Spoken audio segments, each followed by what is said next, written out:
Hoy vamos a hablar de Alemania en la era del nazismo.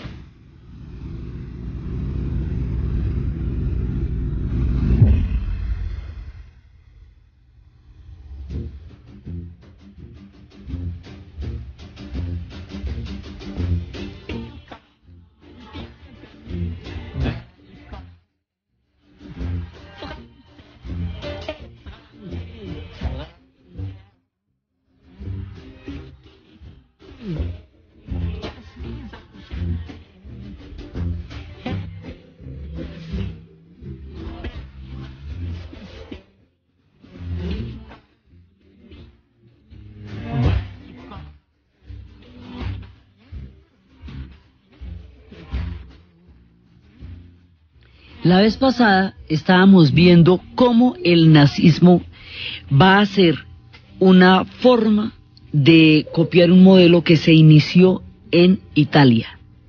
En el programa pasado estuvimos analizando cómo fue que el fascismo como modelo político se impuso en Italia. Y habíamos visto cómo se tomó cada una de las instancias de la sociedad basado en la solución de problemas reales que de verdad aquejaban a la Italia de su tiempo, dio soluciones casi mágicas que ponían fin a problemas que durante muchísimo tiempo había cargado Italia, con unos costos tan grandes que a nadie le importaban los costos frente a la magnitud de las soluciones. Entonces habíamos visto cómo al movimiento obrero le dio una cantidad de derechos que nunca antes habían tenido a cambio de la prohibición absoluta de la huelga. A las mujeres les dio el voto y las volvió procreadoras de los ejércitos fascistas. A la Iglesia le solucionó el problema del Estado, que había sido durante mucho tiempo un desgarramiento entre el proyecto de la unidad italiana y la situación de la Iglesia como tal. Se creó, habíamos visto, el Estado Vaticano por el Tratado de Letrán, a cambio de la no intervención de la Iglesia en política de ahí en adelante. A los empresarios les garantizó un clima de seguridad y de tranquilidad de inversión que les hizo volver a confiar y volver a creer. Y para crear este clima de tranquilidad empezó a valerse de la acción directa, empezaron a valerse de las fuerzas de choque, que eran los faccios, que habíamos dicho que era por el haz del hacha de los emblemas romanos, que se habían convertido en unas fuerzas de choque que en alianza con los sectores terratenientes, como una base económica, se fueron convirtiendo en los grupos de represión violenta de todos los opositores del proyecto fascista. Habíamos visto cómo se habían convertido en grupos de choque, y estos grupos de choque, que es el tratar a la gente con cachiporra y aceite de ricino, es decir, golpear a las personas y enfermarlas del estómago para degradarlas mientras las golpeaban. Estos métodos mafiosos, brutales, aterradores, los utilizó el fascismo con toda legitimidad bajo el nombre eufemístico de acción directa. Acción directa, lo que llamaban ellos, era desconocer todas las instituciones políticas de Italia para irse tomando los espacios con el programa fascista desde el punto de vista de la política, y por lo tanto desprestigiar la democracia, que por lo joven y lo incipiente que era en la historia de Italia todavía no tenía la capacidad de cohesionarse o de responder a la amenaza que enfrentaba. Y en la práctica, acción directa lo llamaban al hecho de golpear públicamente a los opositores para irlos quitando del camino y consolidando un poder totalitario. El fascismo se va a convertir en un modelo totalitario, en una dictadura que va a tener una única verdad, y esa única verdad va a ser el programa del fascismo. Y todo aquel que de alguna manera se oponga va a ser sacudido fuertemente, va a ser asesinado, desaparecido, digamos, se elimina la disidencia, empiezan a existir verdades únicas que no se pueden cuestionar, y se crean lazos entre la credibilidad en el modelo fascista y el patriotismo con los italianos, de manera que todo aquel que dude o no esté de acuerdo con el fascismo o dude de la conducción de Mussolini, automáticamente quede clasificado como una persona que no es leal a Italia como país, una polarización de conceptos. Vimos cómo se fueron metiendo en el Parlamento. Cuando hay oposición desde el Parlamento, los abuchean y ridiculizan a la oposición, la mofan, la hacen ver insustancial, para que solo los puntos de vista de los fascistas se escuchen y los puntos de vista de los otros no. Aprovechando el caos de Italia, aprovechando la crisis italiana, la sensación de estafa que había con respecto a Versalles, todo este desorden político que llevaba Italia arrastrando ya bastante tiempo, el fascismo va dando la sensación de mano dura, de orden, y todo el histrionismo, la puesta en escena, el trabajo sobre la masa que Mussolini haría con el pueblo italiano, empezaría a crear el culto a la personalidad y lo que va a ser la figura del duce, el conductor, como un líder incuestionable al que la masa se rendía. Ese esquema lo va a manejar divinamente un tipo que era un orador absolutamente impresionante, y como venía del socialismo conocía muy bien el discurso, entonces lo suplanta dentro del modelo fascista. El fascismo no tiene un programa claro, sino que se va acomodando a las circunstancias, y según lo que vaya viendo va haciendo, y de esa manera se va tomando la sociedad. Esto es una toma del poder, y se la toman en la marcha sobre Roma, la marcha de las camisas negras, que por otra parte ya es un acto formal sobre un poder que en la práctica poseían. O sea, los del Parlamento siguen nomás, porque ¿qué hacemos? Esto no ve que eso ya estaba, era cantadito. La marcha sobre Roma es formalizar un poder que en la práctica ya tenían. Una vez en el poder, empiezan a crear clubes que le den un sentido de pertenencia a cada uno de los miembros de la sociedad de Italia. A los niños chiquiticos desde los 5 años los metían en unos clubes que se llamaban los hijos de la loba, por la mitología de la loba Alia Capitolina, que fue la que alimentó a Rómulo y a Remo. Más adelante se llamaban los hijos de la valilla.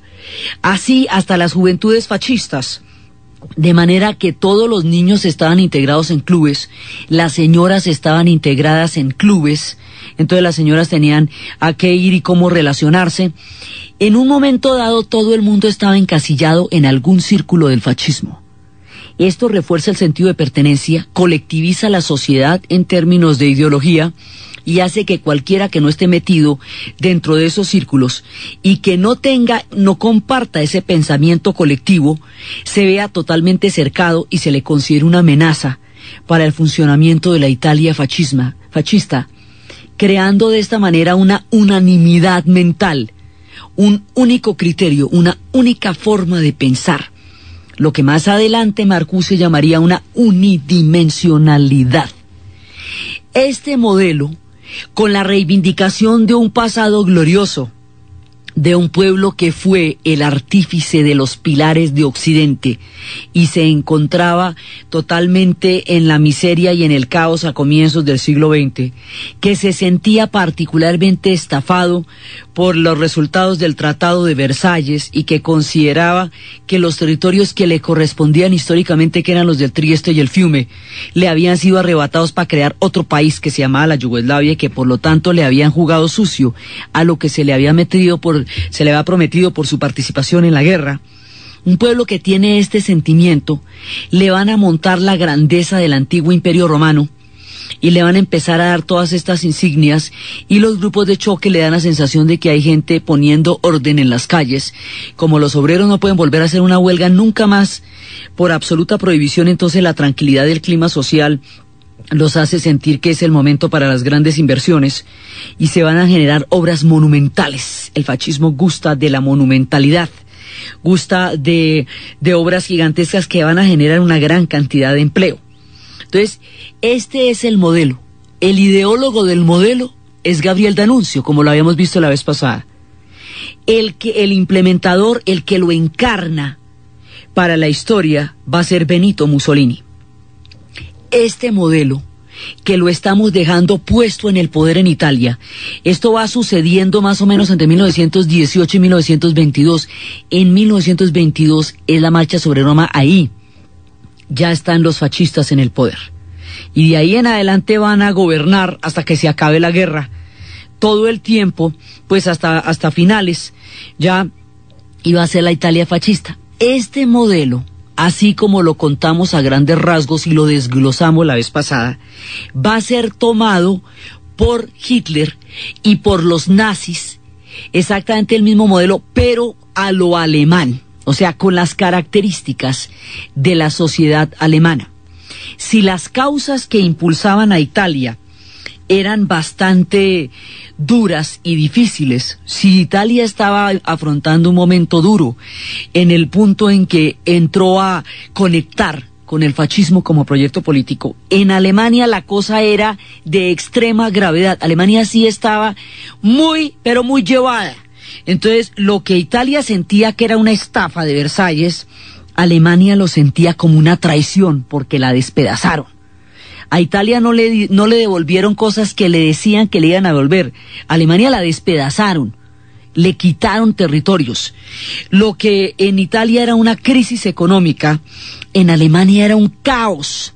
Era el colapso de la economía, era la inflación, eran las carretillas de dinero para comprar el pan que se duplicaban en el momento en que uno ya llegaba a la cola del pan, era la desolación, el hambre, era una deuda impagable con toda Europa, era una situación que se describe mucho en una película aterradora de Ingmar Bergman, protagonizada por David Carradine, que se llamaba El huevo de la serpiente, que es cuál es el clima en el que se va a incubar una monstruosidad histórica del tamaño de la que va a suceder acá. Entonces, las condiciones que en Italia eran graves, en Alemania eran extremas, exacerbadas, gravísimas. Ellos estaban pasando hambre con una sensación de traición y un sabor a humillación en la boca, producido por Versalles. Por eso es que decimos que lo que va a hacer en el futuro la Segunda Guerra Mundial es una continuación de la Primera, porque es el Tratado de Versalles el que crea las condiciones históricas para la continuación de este tipo de guerras, tanto para Italia como sobre todo para Alemania. Por eso lo tratamos como un mismo conflicto en dos actos, distintísimos el uno del otro, pero sobre una plataforma común. Por eso lo tratamos como una sola unidad. Lo que en Italia eran dificultades económicas, en Alemania era ruina. Entonces, sobre esa Alemania devastada, con el desprestigio total y absoluto de la República de Weimar, porque como los socialistas subieron al poder inmediatamente después de la guerra, a ellos se les atribuye haber aceptado el Tratado de Versalles y se les echa la culpa de una guerra en la que los socialistas ni siquiera estaban de acuerdo. Los socialistas no querían la guerra, pero terminaron pagando los platos que ellos no rompieron. Se desprestigiaron ante la sociedad alemana y quedaron como los Paganinis de una cosa que ellos no habían generado. Entonces, desprestigiado el socialismo, el nazismo lo que va a hacer es tomar bases del socialismo en términos del movimiento obrero, suplantarlo y entrar con los trabajadores en términos de empleo, y de esa manera ser innecesaria que la gente crea en el socialismo, porque el nazismo le va a dar a los obreros lo que el socialismo les promete en términos de derechos, pero eso sí, sin derecho a la protesta. O sea, el modelo se va tomando como en Italia, pero a lo alemán. Entonces, lo mismo, un Estado corporativo, una generación impresionante de empleo, que es la que va a suceder después, una monumentalidad, un sentido de grandeza, una dignificación del trabajo, que los va a hacer sentirse parte de un proyecto colosal. Entonces, eso por el lado del movimiento obrero. Entre otras cosas, cualquiera que se oponga de parte del movimiento obrero lo van a matar.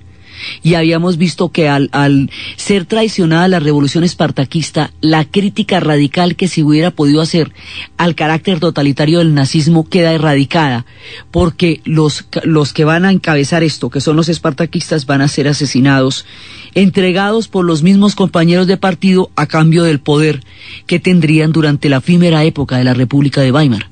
Entonces, ahora empiezan lo mismo, a acomodarse a la sociedad y a decirles lo que quieren. Pero hay una diferencia sustancial entre la sociedad italiana y la sociedad alemana, y es que los alemanes tienen un sentido muy profundo de la autoridad. un sentido muy profundo de la obediencia y un sentido de la disciplina. Entonces, el modelo fascista, acomodado a la autoridad y a la disciplina y a la obediencia del pueblo alemán, se convierte en una cosa muy dura, porque digamos le va a dar una dimensión, porque es que Mussolini de todas maneras tiene una puesta en escena que tiene algo de fanfarria, algo de payaso, algo de histriónico, algo de, digamos, de opereta, ¿sí? Hay un toque de opereta en el fascismo, que no lo va a ver en el nazismo. Hitler no tiene nada de fanfarrón, es completamente, digamos, es un efecto totalmente distinto el que va a producir, porque lo que produce es una sensación de llamado al terror muy grande. Entonces hay digamos, una diferencia sustancial. El toque alemán dentro de este mismo proyecto, el toque nazi que le van a dar al proyecto que originalmente es italiano y a la inspiración que tienen en el modelo italiano, lo va a hacer una cosa mucho más dramática, más terrible y de consecuencias imprevisiblemente devastadoras.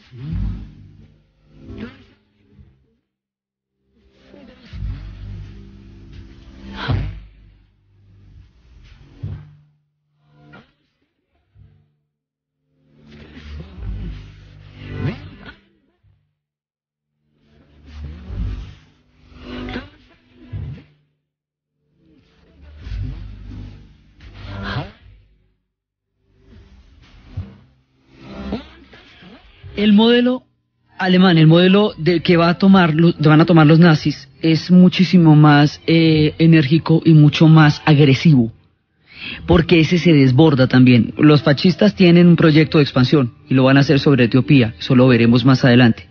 Pero aquí hay un punto en que se empiezan a cruzar las historias.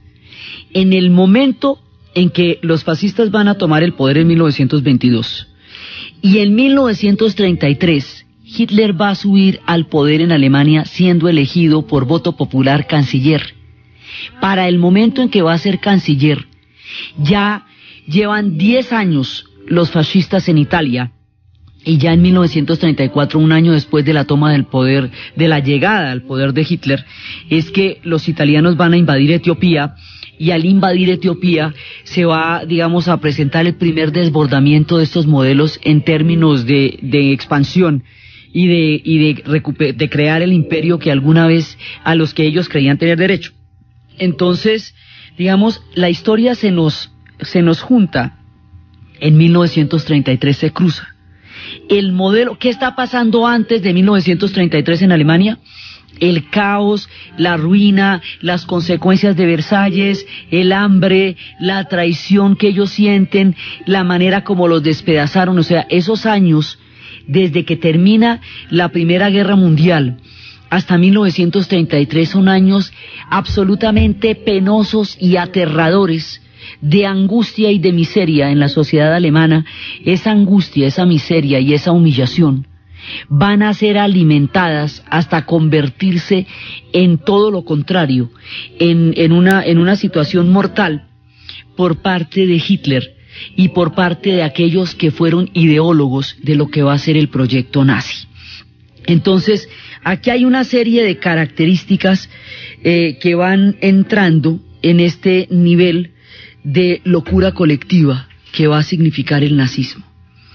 Primero, empiezan, bueno, el modelo, como ya lo dijimos, es italiano. Esto simplemente es una transposición de modelo a lo que va a ser el modelo alemán. Entonces a los obreros se les da una cantidad de trabajo impresionante. A los empresarios se les va a dar un clima de paz, también de tranquilidad, porque como no va a haber movimientos sociales, porque entre otras cosas el que haya lo desaparecen, entonces va a haber un clima de tranquilidad. Al ejército, o sea, Hitler va entrando con un discurso que aparece tan grato a los oídos de un pueblo, que no había sufrido sino humillaciones después de terminada la Primera Guerra Mundial, que el discurso es el que hace y los grupos de choque, porque los nazis tienen sus grupos de choque. Tienen también lo mismo, la acción directa, es decir, el tomarse las instituciones por un lado, pero también el emprender a la gente a la calle a golpes. Esa violencia como utilización, como digamos cuando legitiman la violencia como el método a través del cual hacen valer su programa político y la gente lo avala, en ese momento a esto lo cubren con el nombre de acción directa.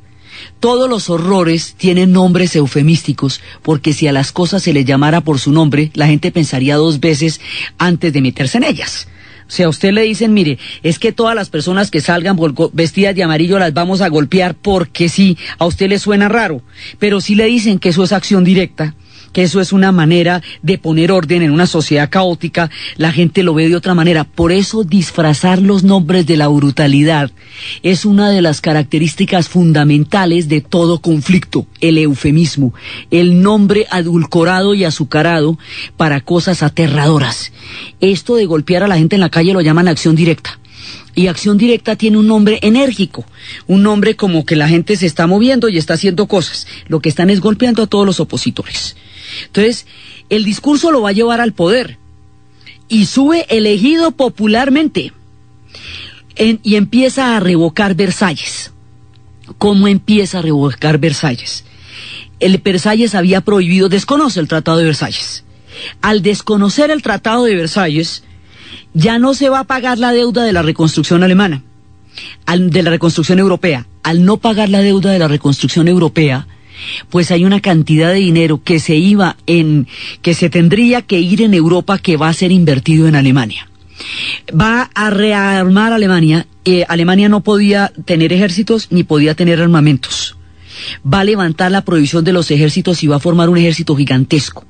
Al formar un ejército tan grande, se va a echar a los militares al bolsillo. Les va a dar toda la capacidad de acción y todos los juguetes.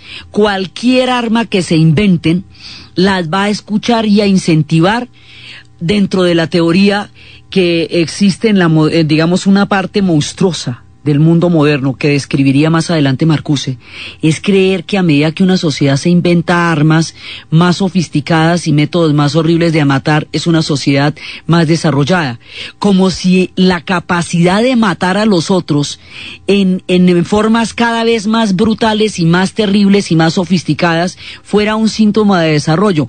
Entre más terribles sean las armas, más eficaces y más mortales, más atrasadas histórica y espiritualmente las sociedades, porque ¿qué tipo de progreso hay en tener armas mucho peores que las de todos los demás y ser capaces de matar con más sevicia y más depuramiento que la anterior? Ahí no hay progreso, ahí hay un retroceso de la humanidad en su conjunto. Entonces ellos empiezan una carrera armamentista que le va a dar al ejército un poder muy grande sobre la sociedad, un sentimiento de pertenencia, de superioridad y de mando.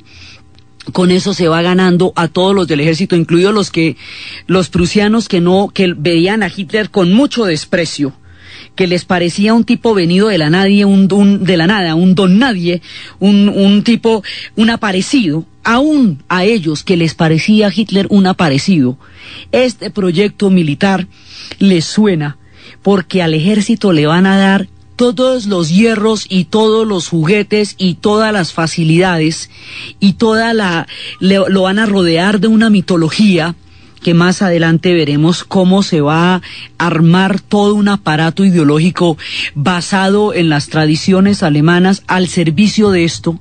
Se va a unir con la voluntad de poder. O sea, aquí se van a mezclar muchas cosas. Entonces estamos intentando desglosar las cosas que se mezclan para montar una maquinaria de guerra como la que va a surgir en Alemania. Esa maquinaria de guerra es la que llamamos el proyecto nazi.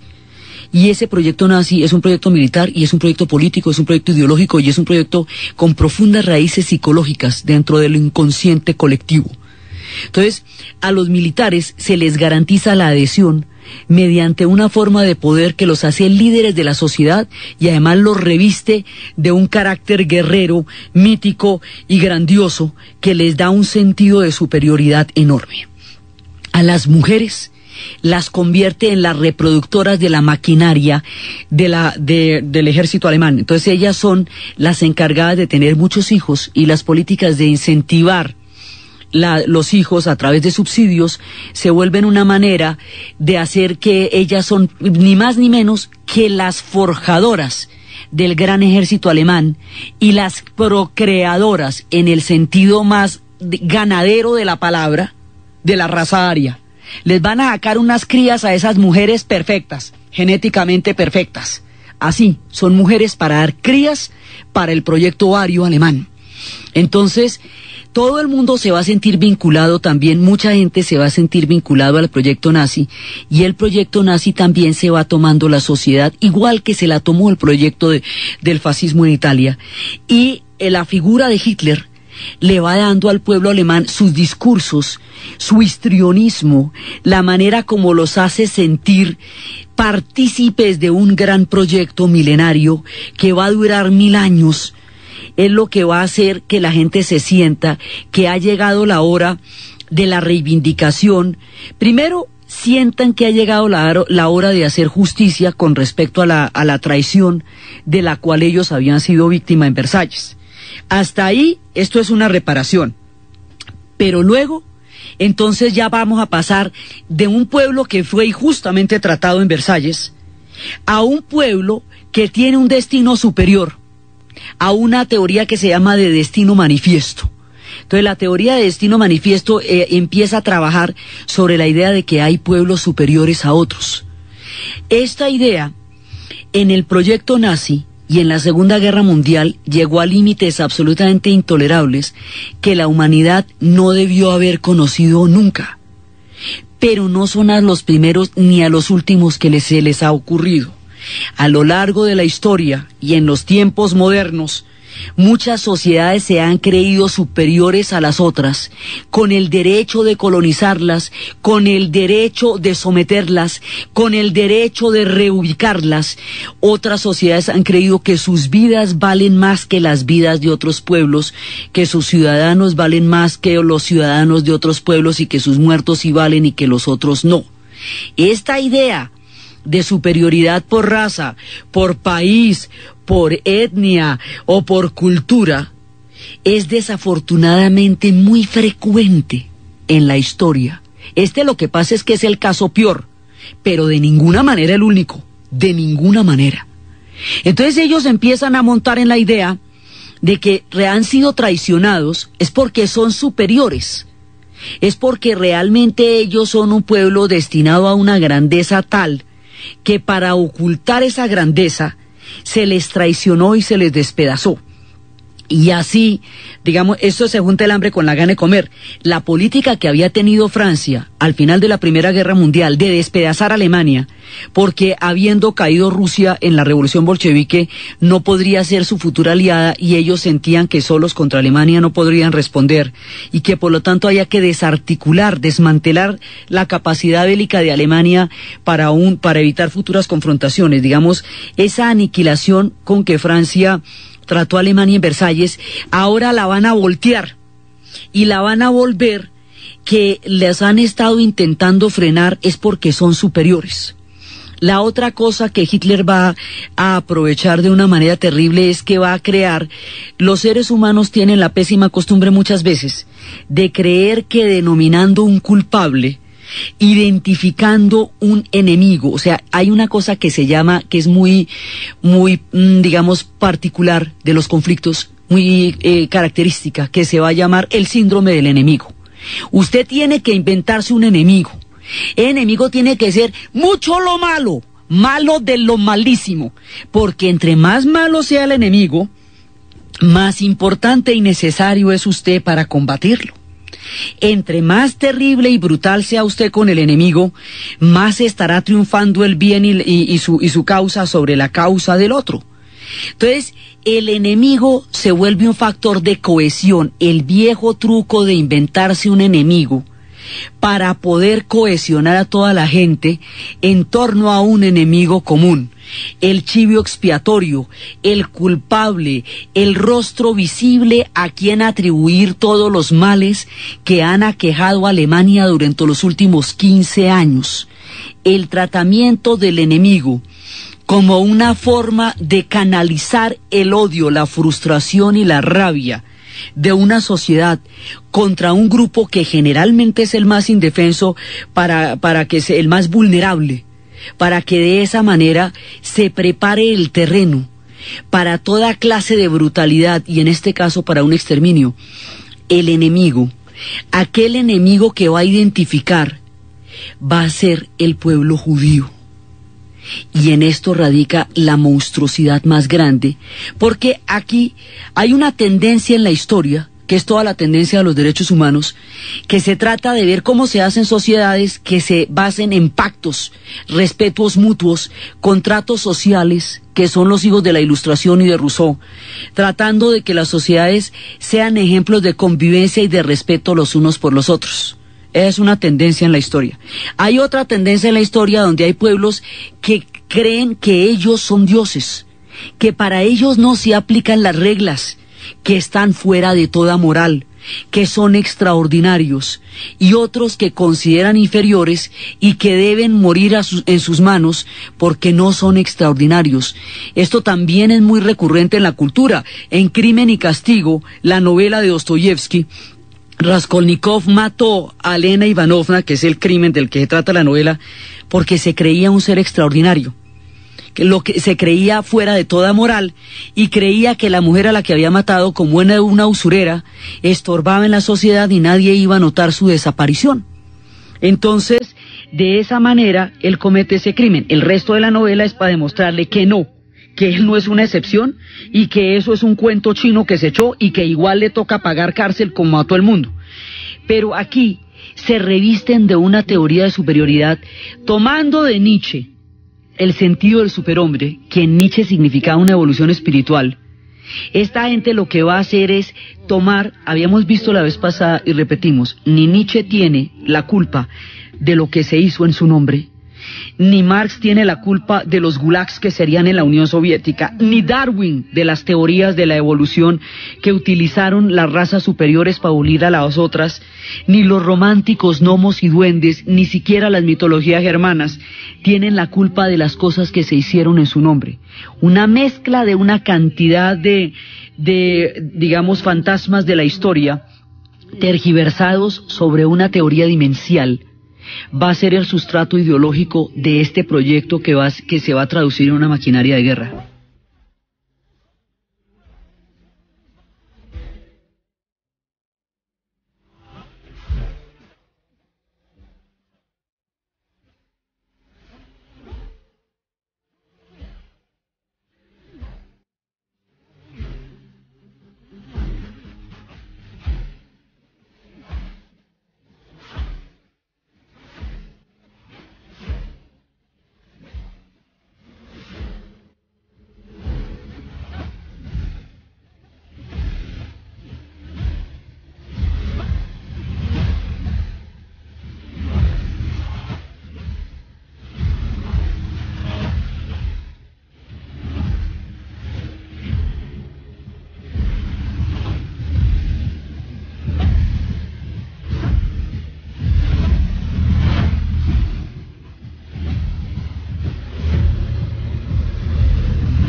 Los cantos patrióticos alemanes, la idea de la tierra de los padres, de Fatherland, todo esto va llamando a lo profundo del pueblo alemán, y lo que en principio son voces aisladas se van convirtiendo luego en grandes multitudes.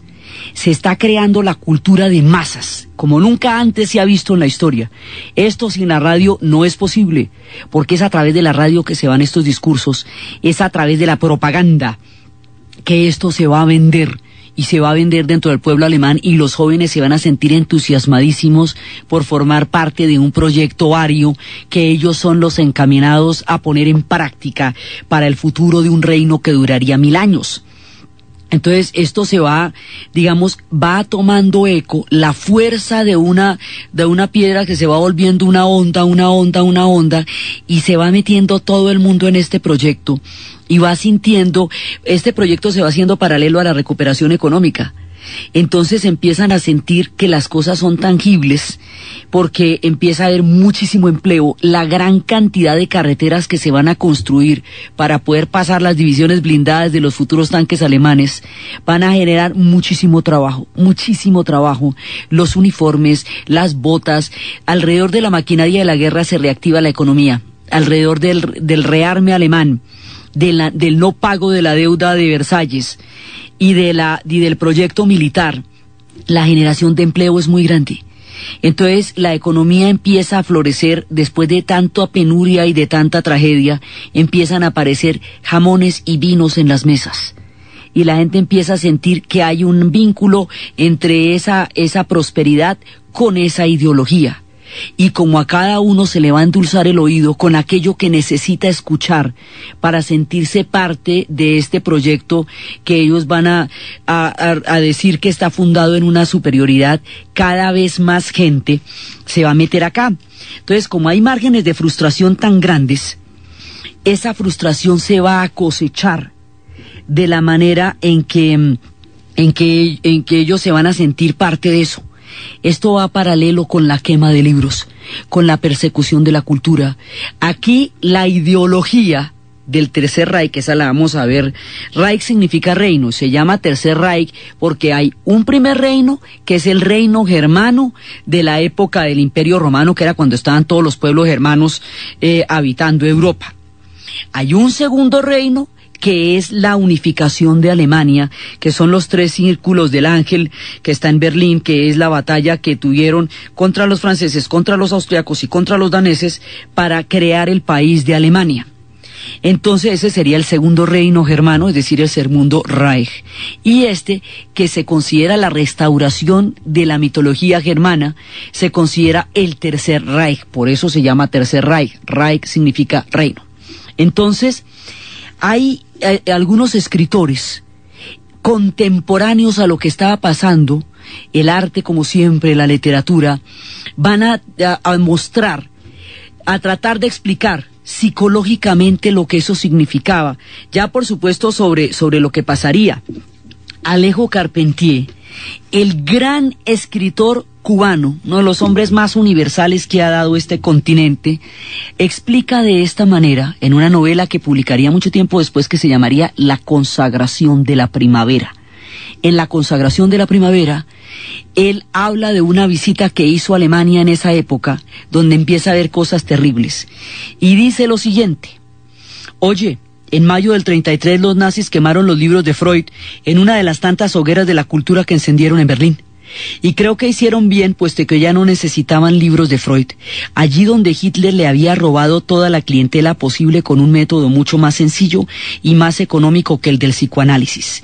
Adolfo ocupaba mano militar el consultorio de Sigismundo, y para sacar energías de lo inhibido, de los frustrados, de los débiles, para liberar de sus fantasmas y complejos a los ninguneados y a los humillados y a los amargados, los insatisfechos, los cornudos, los fetichistas, los sadomasoquistas, los obsesionados, los lumpen indecisos, los hambrientos de autoridad, los déspotas con las medias rotas, los ávidos de insignias y de mando, los aprendices de asesinos del padre, no hay como el regalo de un par de botas, con un cinturón de fuerte villa y un brazal rojo y negro. el derecho a aullar Sieg Heil en todas las horas del día, vale todo lo que puede largar un paciente a retazos en larga y difícil catarsis del subconsciente. Un día en que un olor a talabartería invadió el país, la partida fue ganada. Millones de corazones oscuros latieron a 4 tiempos en compás de marcha militar. Le salieron garras a los borregos, se auparon los enanos, se hicieron feroces los serviles. Cantando Horst Wehleid y autorizando a proclamarse hombre de pura raza y de pura sangre y representante de la raza electa, cualquier porquería se encasquitó un yelmo de caballero teutónico para instaurar un reinado de 1000 años. El viejo milenarismo. El vencedor del buen Segismundo exaltó los valores de la brutalidad, de la suficiencia, del desprecio a la categoría intelectuales, de todos los intelectuales para quien el mundo intelectual y filosófico resultaba ajeno por inaccesible. Sí, Carpentier decía, al carajo las categorías kantianas, la lógica de Hegel, ahora cualquier vendedor de aspiradoras con pólizas de seguro puede cultivar el ruibarbo, cualquier fabricante de broches o esfinges de Hitler del que se formó una gran industria, cualquiera con juncos pasantes, todos se sienten superhombres, ventajosamente desplazados del plano de Nietzsche al plano de mi lucha.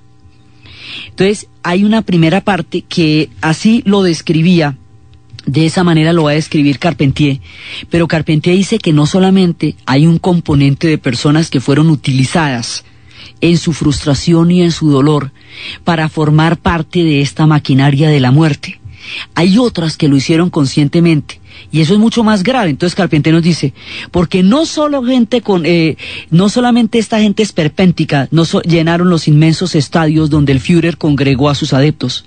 Allí hay hermosas muchachas, vigorosos jóvenes, recios padres de familia y hasta muy sólidos discípulos de Heidegger. Esto por no hablar de los magníficos músicos, de los prestigiosos directores de orquesta que se han sumado a las grandes bandas militares del régimen. Eso es lo terrible. La gente saludable, la gente inteligente, que está marcando el paso, porque esos no van engañados, no. Todos han leído mi lucha, todos han escuchado y analizado el discurso de Hitler y han escogido. Eso es lo tremendo, han escogido, han optado por la violencia, la arbitrariedad, la ley del más fuerte, formando bárbaros escuadrones destinados a la quema de libros, la destrucción de partituras, la expugnación de museos y bibliotecas, la ley de la tea, del hacha y de la cachiporra. Y con ello, esos fuertes, esos orgullosos, han empezado a desempeñar ese papel de electos y de egregios, al tenor de lo publicado por Rosenberg, el pensador, el filósofo, el racista integral, el máximo ideólogo del sistema, con la sorprendente particularidad de que él, Rosenberg, es un ruso de nacimiento y que sus teorías se alimentarían de Wagner y de otros pueblos que no eran el alemán. Él se hizo ciudadano alemán más tarde. Entonces, Carpentier nos señala, nos intenta mostrar de dónde salen los que van a integrar esta maquinaria infernal. La ideología va a sustituir a la educación. Entonces ya en las escuelas no se enseña en la historia de Occidente, se enseña solamente este compendio ideológico, y los niveles de información y los niveles académicos se van a bajar muchísimo, a pesar de que la educación sea masiva, porque la educación se va a volver solamente la repetición de los discursos de Hitler convertidos en pensum de las aulas.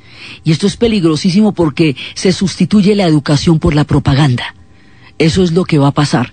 Y la gente se le va, digamos, es como un lavado de cerebro colectivo, que solamente es posible cuando hay una cultura de masas. Porque solo la cultura de masas tiene esa capacidad de uniformar la opinión pública de una manera tal en que las personas puedan mayoritariamente pensar lo que los medios les dicen que tienen que pensar. Y eso fue lo que se ideó Goebbels, el ministro de propaganda. Digamos, el poder de los medios aquí tiene una influencia muy grande cuando está al servicio del totalitarismo y cuando fundamenta un proyecto de una dictadura del tamaño de la que va a ser allá. En un momento dado va a ser casi imposible no pertenecer a las juventudes hitlerianas. Si una familia tiene un adolescente que no está metido en las juventudes hitlerianas, es un peligro para ellos. Les afecta desde las raciones de mercado que reciben hasta el tratamiento que reciben en las calles. Eventualmente se van a tener que ir. Muchos intelectuales se fueron cuando se dieron cuenta que eso se estaba poniendo color de hormiga. Se fue Bertolt Brecht, se fue Thomas Mann, se fueron los músicos, se fueron, hay una cantidad de gente se alcanza a ir cuando ve que el clima se está enrareciendo. Otra no lo puede creer y cuando lo cree ya es demasiado tarde. Otra se adapta y forma parte del engranaje de lo que va a pasar. Pero era muy difícil, de una vez instaurado todo esto, hacer oposición o no pertenecer al mecanismo del partido nazi, porque eso fue tomando todas las instancias de la sociedad. Cada resquicio, cada rincón de la sociedad alemana fue tomado por los nazis y era muy difícil ejercer una oposición y seguir vivo a la vez. En Alemania, y van excluyendo a todos aquellos que no son arios. Entonces, los emigrantes, los judíos, sobre todo, bueno, con los judíos, el asunto judío lo vamos a tratar porque es que si no hubiera habido una tradición de antisemitismo en Europa, esto no se hubiera podido presentar. Esto se cocina sobre las bases del antisemitismo. Después trataremos cómo es que en Europa siempre ha habido un germen antisemita, y si no, esto no se hubiera podido ni hacer, ni dejar hacer, ni por lo que ellos hicieron, ni por lo que todo el mundo cayó. Entonces después vamos a ver, digamos, cómo eso se ha expresado tan terriblemente en la cultura europea, como es una de las vergüenzas más grandes de la historia de esa es el antisemitismo. Entonces, por otro lado, aparte de Alejo Carpentier, y su gran, su gran demostración de quiénes van a integrar esos ejércitos, hay una fábula, una analogía, una metáfora, que también va a ser por esas épocas un gran escritor colombiano que se llama Jorge Salamea.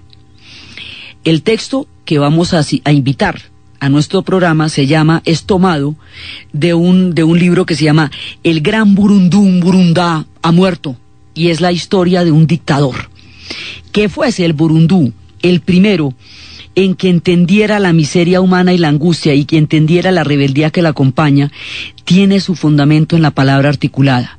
Fue memorable hazaña de su inteligencia que convirtiese a una gran parte de los gobernados en la mudez, que los convenciera de que en la mudez residía la única forma de vegetar perdurando.